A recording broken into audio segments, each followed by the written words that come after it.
포트폴리오 대응 전략 알아보는 시간입니다. 전략 체크인이고요. 바로자산운용의 윤정식 상무 연결돼 있습니다. 안녕하세요. 네, 안녕하세요. 네, 시장 흐름부터 좀 봐주세요.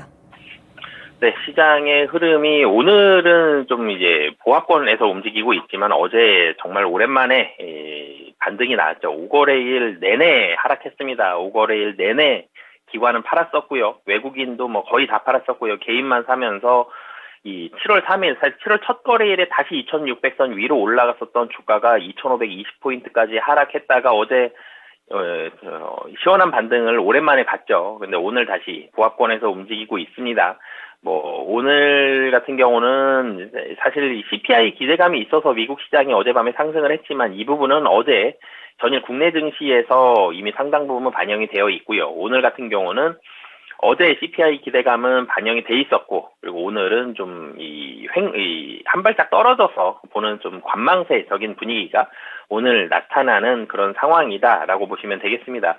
국내 증시가 코스피가 5일 연속 하락을 했고요. 제가 기관 5일 내내 좀 매도를 했다라고 말씀드렸는데, 지난주 같은 경우는 이 안 좋은 이슈가 두 가지나 있었죠. GS건설에 대한 안 좋은 뉴스들, 그리고 새마을금고에 대한 안 좋은 뉴스들. 사실 새마을금고는 뭐 부동산 PF 관련해서 뭐 여러 가지 안 좋은 얘기들이 나왔지만 실질적으로 주식시장에 영향을 미친 건 새마을금고가 굉장히 대규모의 자금을 운영을 하고 있죠. 뭐 사모펀드뿐만이 아니라 굉장히 큰 규모의 자금을 운영을 하고 있기 때문에 이 자금 중에 주식도 굉장히 많았고요. 채권도 굉장히 많았는데 이걸 단기간에 일주일도 채 되지 않는 기간 동안 대규모의 물량을 좀 매도를 했습니다. 그러면서 채권 시장에서도 대규모의 물량이 나왔고, 주식 시장에서도 물량들이 좀 많이 나오면서, 안 그래도 시장 분위기 좀 지지부진하게 흘러내리고 있었는데, 여기에 하락을 좀 더 키우는 그런 이 뇌관으로 어떻게 보면 작용을 하는 그런 모습들이 있었는데, 사실 이 새마을금고에 대한 물량도 어느 정도 좀 마무리가 된 것으로 보여지고요.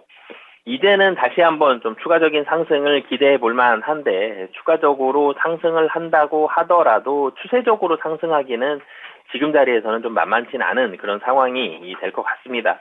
이 하락에 대해서는 물량을 어느 정도 좀 받았지만 상승을 많이 하기에는 아직도 부담스럽죠. 7월 금리 인상까지만 하면은 그래도 상관이 없는데 7월 금리 인상 이후에 추가적으로 한 번 더 혹은 두 번 더 하면 어떡하나라는 이런 걱정들 때문에 추가적으로 단기적으로 뭐 소폭 상승한 이후에는 다시 얇은 박스권 안에서 움직일 가능성이 현재로서 매우 좀 높아 보이고요.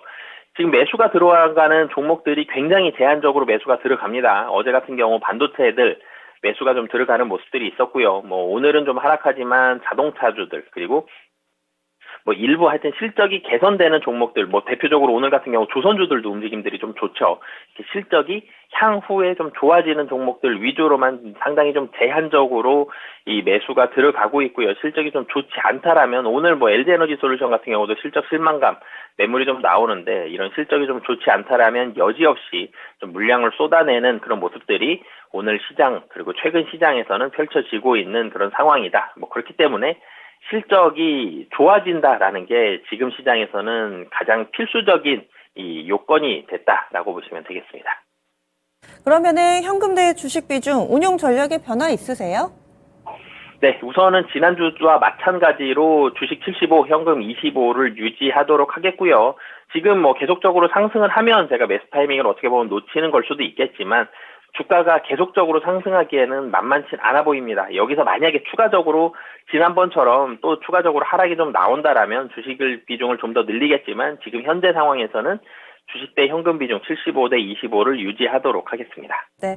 앞서서 지난주에 한 2,500선 언저리 가면은 조금 사볼까 생각하신다고 그 얘기 해주셨던 것 같은데, 그러면 더 기다려보시겠다라는 말씀이신 거죠? 혹시 기준 라인으로 지수 때 좀 생각하고 계신 부분이 있으세요?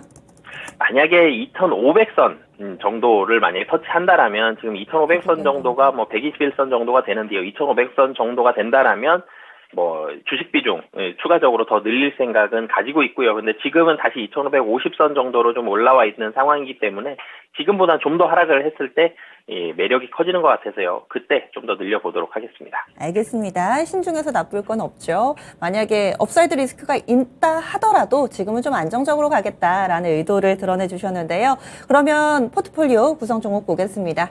한 주 동안의 종목군도 움직였습니다. 그래서 그 결과와 또 투자 전략에 있어서 변화 있는지 살펴보죠. 총 4종목 담겨 있습니다. 특징이 있다면 종목 사이즈가 좀 굵직굵직합니다. 삼성전자 비중이 가장 높습니다. 25% 비중으로 담겨 있고요. 기아 20%, LG노텍 20% 있고 마지막으로 화장품 쪽에 한국콜마를 10% 담고 있는 포트폴리오입니다. 삼성전자 어제 많이 올랐어요. 오늘은 좀 잠잠한데요. 삼성전자의 흐름 먼저 봐주실까요?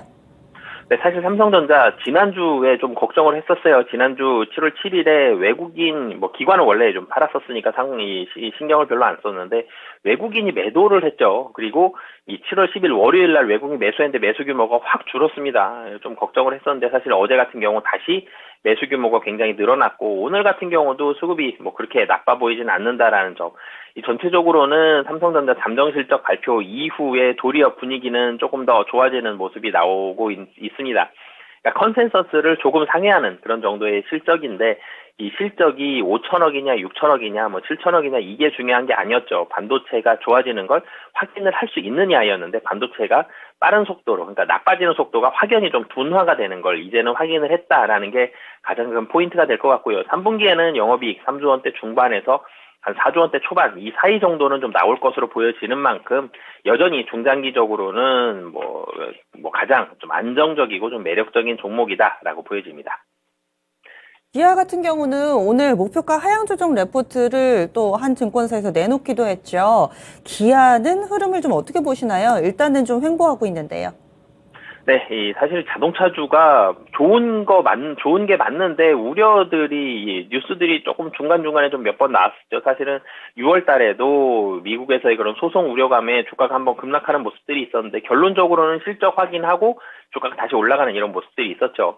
인센티브가 다시 늘어날 것이다. 인센티브가 늘어난다라면은 같은 매출액에 이전에 영업이익이 10%였다. 그러면 인센티브 2% 준다. 그러면 10%에서 8%로 2%가 좀 떨어지는 이런 모습들이 나오니까 그만큼 이익이 줄어드는 거거든요. 지금은 인센티브가 가장 낮은 회사가 이 현대차 그룹의 현대차, 기아 그리고 도요타거든요. 근데 여기에서 인센티브가 조금 더 올라간다라면 영업이익단이 좀 훼손을 받을 수가 있다. 이런 우려감들이 나오면서 목표가 하향 레포트가 나왔는데 여전히 그렇지만 이 수급은 좋고요. 그리고 이 2분기 실적도 굉장히 좋을 것으로 보여집니다. 살짝 부담스러운 점이다라면은 9만 원 정고점 부분에 다시 좀 조달을 해서 매물이 좀 나올 수 있다라는 점은 수급적으로는 좀 부담이 될 수 있는데 여전히 국내 증시에서 가장 매력적인 섹터 중에 하나가 이 완성차 그리고 이 완성차에 납품을 하는 자동차 부품주들이기 때문에 계속적으로 좀 관심을 갖고 우호적으로 유지를 하도록 하겠습니다.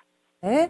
그리고 포트 내에서 다른 종목군들은 안정적인데 살짝 좀 걱정이 됐던 종목이 LG에너텍이거든요. 한 주 동안의 움직임이 좀 안 좋아지면서 지금 레벨대 자체가 낮아졌습니다. LG에너텍은 그대로 유지하세요. 네, 사실 차트만으로 보면 사실 좀 무서웠죠. 31만 원 정도를 중심으로 해서 좀 위로 횡보를 하는 모습들이 있었다가 이번에 확 29만 원 정도로 한 2만 원 정도가 좀 떨어지는 그러니까 퍼센트로 따지면 한 7%가 좀 하락하는 모습이 있었는데 지난주 시장 조정받으면서 같이 좀 강하게 좀 조정을 받는 이런 모습들이 있었는데 60일선은 차트상으로는 잘 지지를 하고 있고요. 그리고 사실 안 좋은 뉴스가 나온 게 없습니다.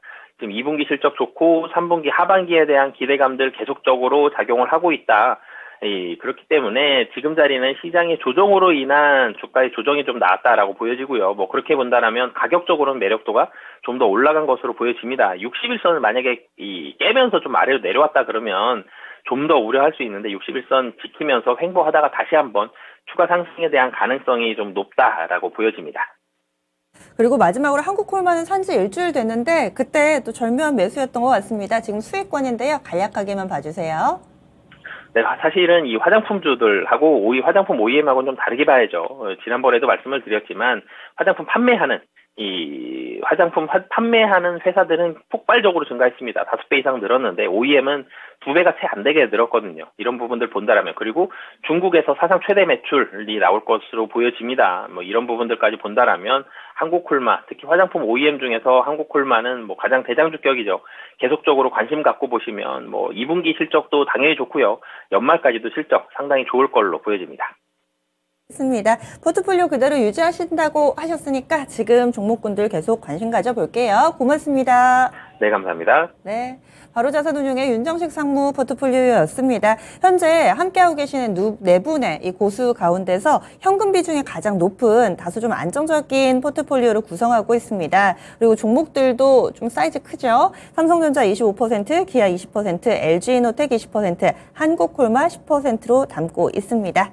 또 앞으로의 한 주간 퍼포먼스도 여러분들 기대 많이 해주시고요. 저희 준비한 내용은 여기까지입니다. 다양한 투자 판단에 대한 도움 말씀드렸습니다. 종목의 상승 하락을 보장하지는 않습니다. 그럼 오늘 하루도 집중력 발휘해 보시고요. 전 여기서 인사드릴게요. 함께해 주신 여러분 고맙습니다.